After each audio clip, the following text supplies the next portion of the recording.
Доброго времени суток. Артем, твой нож наконец-то сделал. Задержка получилась. Мои извинения. Покажу сейчас вот какой он.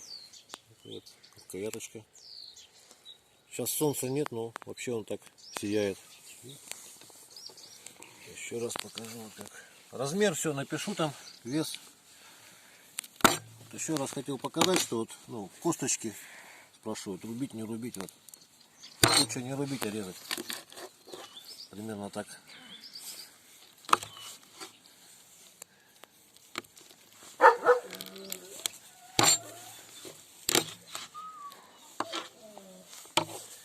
Ну и так вот покажу еще, вот, чем он удобен вообще якут.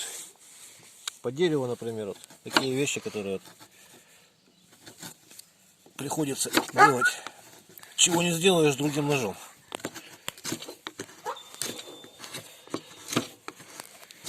Ну вот такие вот. И, например, вот внутри что-то резать тоже. Тоже это вот другим ножом трудно сделать, а этим вот легко можно. Вот сами видите, чего вырезает. Так. Ну а так вот строгает, он просто здесь вырезается в дерево. Обалденно. Поправить, если надо вам, то любая ровная железка, даже вот, например, пилка от лобзика пойдет. По плоскости никаких углов не надо выдерживать. А другой ножик можно якутский также. Вот, поправили. Со стороны линзы об кожу довели.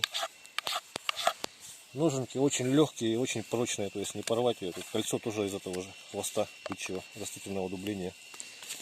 Клинок всегда приятно пахнет, там можжевельник внутри. Вот, можно. Удлинили, если надо, то есть вынуть уже его трудно. Если там бывает что-то куда-то не подлезть, не долезть, вот таким вот образом он держится нормально. В общем, всего доброго. До свидания.